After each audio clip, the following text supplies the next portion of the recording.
It's a new day on Deep Space Nine, and we might have a little good news.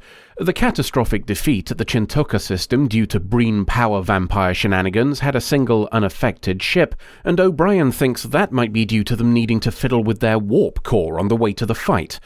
The bad news is that, whilst this fiddle can be applied to all other Klingon ships, it's not currently an option for the Romulans or Federation. That means the Klingon fleet is the only one currently able to engage the enemy effectively. Just as well, the Dominion has other things to deal with right now after the Cardigan Rebellion. This, too, is not all good news, as they're taking heavy losses. It's because they're still trying to fight like an army instead of an insurgency, and to change that, they're going to need a little professional advice. Kira's not entirely sold on teaching the Cardigans how they were beaten on Bajor, not least of which because the guy currently leading them murdered Zial, but Seagull Dukat got over that, so Sisko thinks she should too.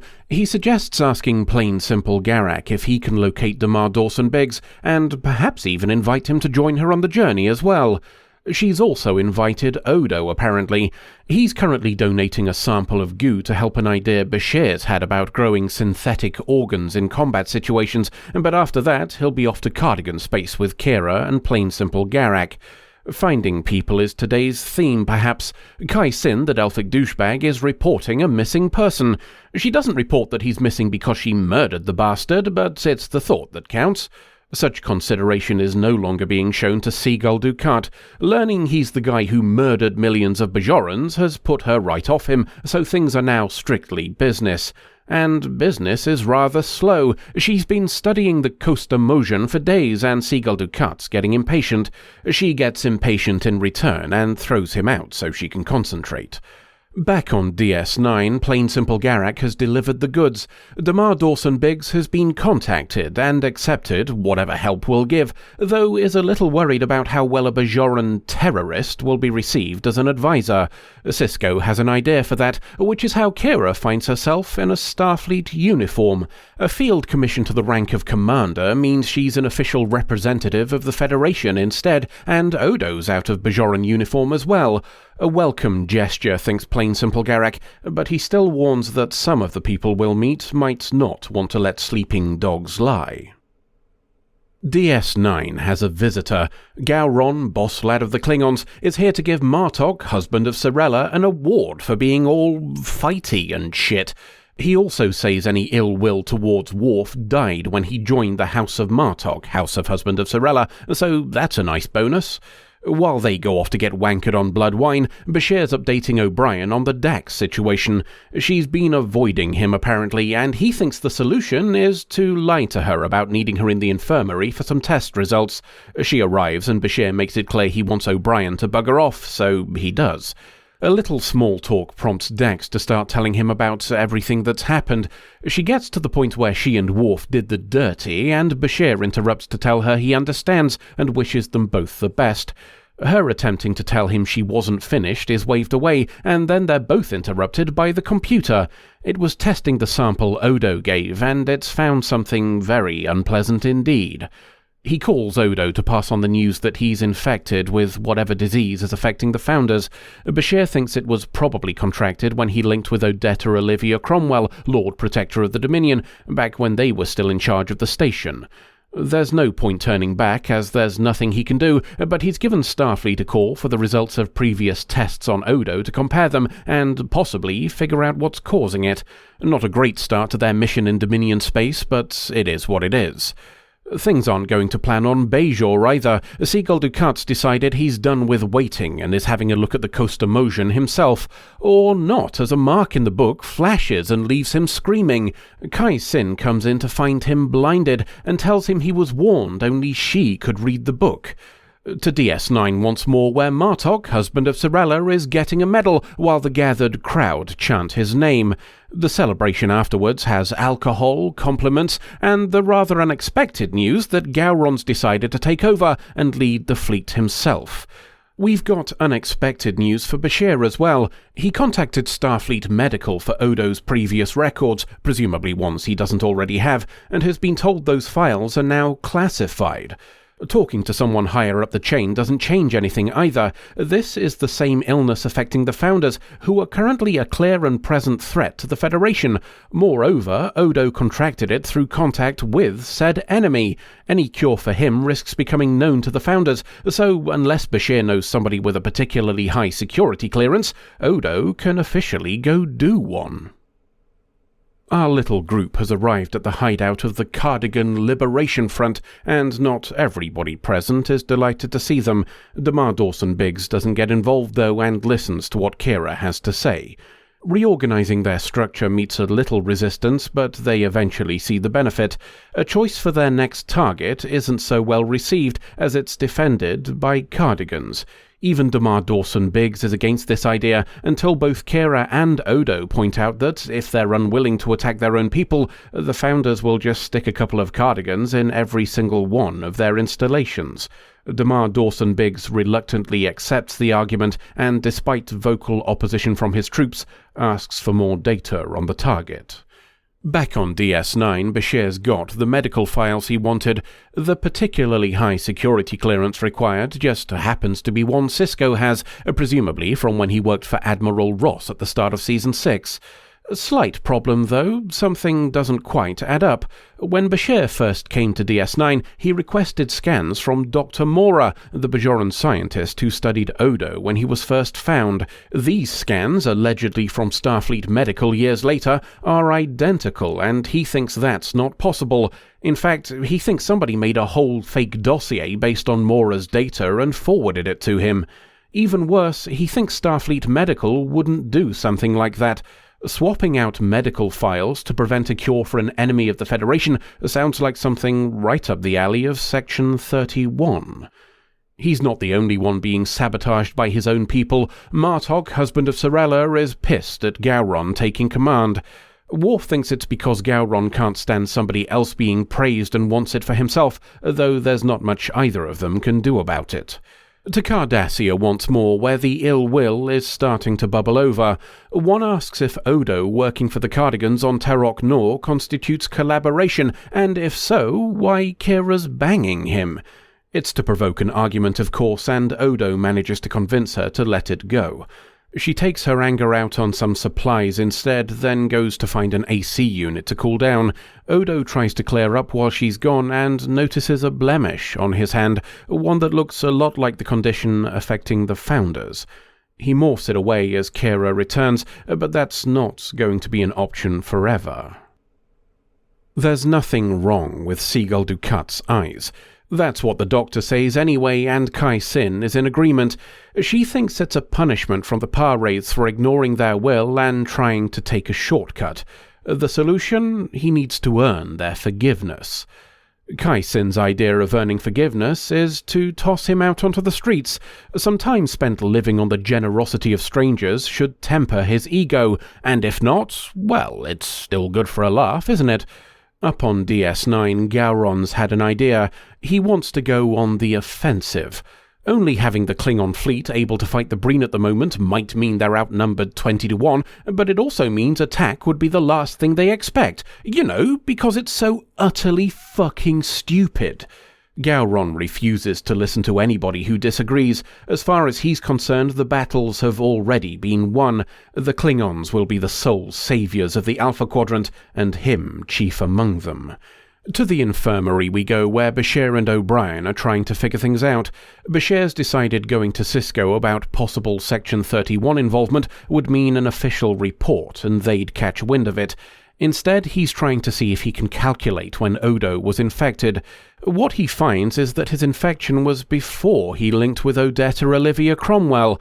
In fact, it was when he was at Starfleet Medical 3 years ago, not long after the attempted coup on Earth during the height of the Founder infiltration panic. The unpleasant conclusion is that somebody decided to solve the problem of the Founders by making a virus and giving it to Odo, hoping he'd pass it on. Which means somebody here, likely Section 31, is trying to do a bit of the old genocide. On the plus side, that might mean they've got a cure for it. All we have to do is get our hands on Sloan and extract it from him, so we'll leave Bashir and O'Brien to plan how they're going to outsmart an organization that would likely kill them to save the rest of the Federation.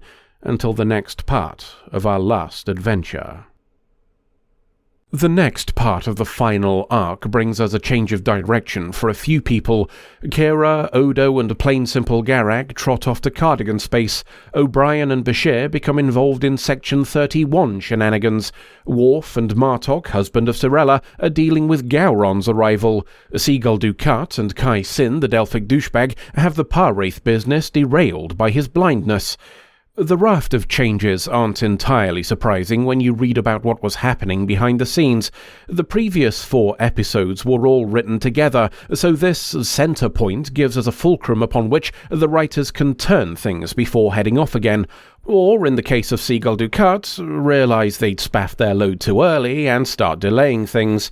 That sounds somewhat dismissive, so I should probably clarify that I don't dislike the plot point of him being blinded.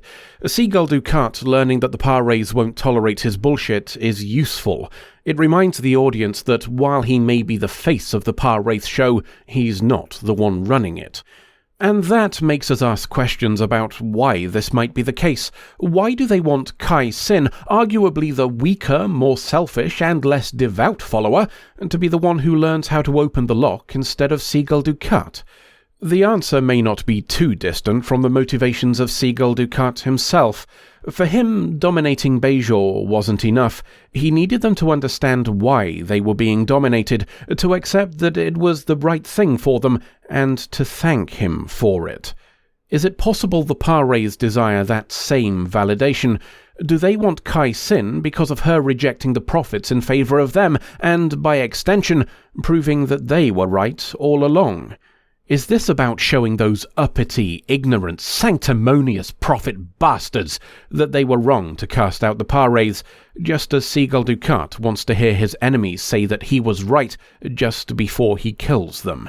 In short, are the Parwraiths driven by the same burden of ego as the people they attract?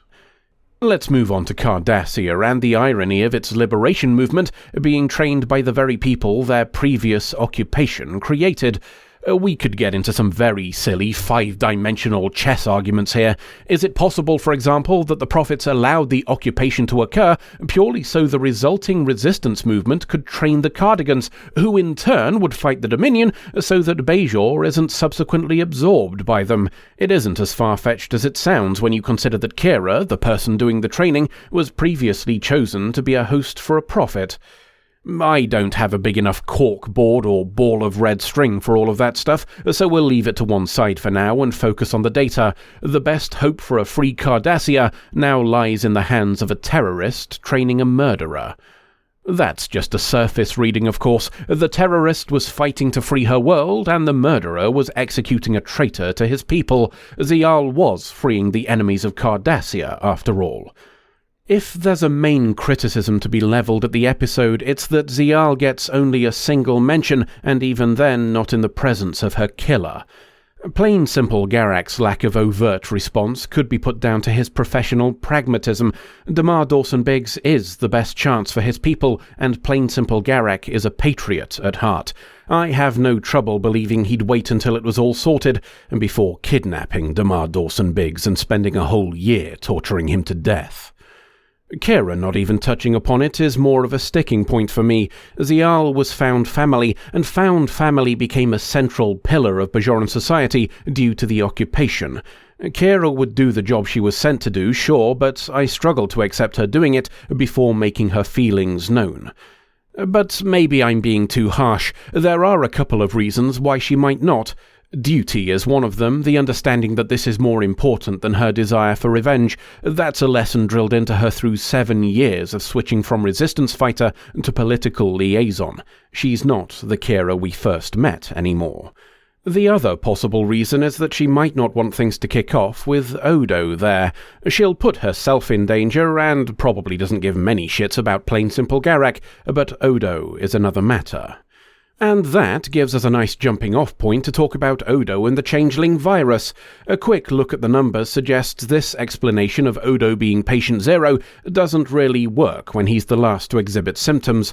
Well, second last if we include the now presumably infected other member of the 100 we met earlier in the season, but he was a dick, so fuck him. We do have an answer for the gestation question, though. Odo was locked into human form for several months after being judged by the Link. At least the likely option is that it was a lock rather than a permanent change, based on Bashir finding morphogenic wibblies in his brain while he was solid. Regardless, it's possible the virus was either dormant or perhaps even in remission during that period. That would make the timelines work. Anywho, we now have an origin for the plague affecting the Founders, and it's none other than ourselves. We could bandy around the usual Section 31 is autonomous shit, but it's been made clear they operate with the unspoken approval of Starfleet Command multiple times. Bashir certainly seems of the impression the Starfleet medical lad he spoke to knew about it as well. Either way, the result is that we've gone from unofficially turning a blind eye to the Cardigans and Romulans having a go at genocide, to unofficially giving it a try ourselves. We're back to the topic of angels in paradise again, and what lengths those who safeguard it will go to. We have the likes of Bashir, who'll actively fight against that to defend its principles, but it's becoming more and more clear that the secret little club willing to do whatever's necessary isn't quite so little when you include those who ignore it. If we get many more people complicit in doing unpleasant things to protect paradise, who'll be left to live in it afterwards? Before we go, there's another entry into the Babylon 5 crossover club in the form of this Cardigan lad here. It's not the first time Vaughn Armstrong's been in DS9, but that was as Gul Dukat all the way back in the Season 1 episode past Prologue. In fact, he's been in quite a bit of Star Trek, and we'll be seeing a lot more of him when we switch to Enterprise. As to his Babylon 5 role, he was an unnamed security guard in a couple of stories for Season 3. End of episode. I have been thinking long and hard about your exit from the internet, and I have good news. See, I told you he just needed a little motivation. What have you got for us, Al? I've devised a method by which you can escape. It will be an epic quest, one that will take many seasons to fully... No. What? I said no, you can bugger off with that nonsense. We've already been doing this shite for 2 bloody seasons, and I'm not having it go on for a load more just so you can get your celebrity kick. One way or another, this story's done in 4 more videos. But I've done a storyboard for the whole arc. Can't be done, I'm afraid. We're changing shows at the end of this season, so we've got to have a new story. The guy who makes these has regularly banged on about how each series should work on its own merits. He's not going to break his own rule in these end credits when he switches over to Enterprise, is he? No, I suppose not. Well, it was worth a go. Woof.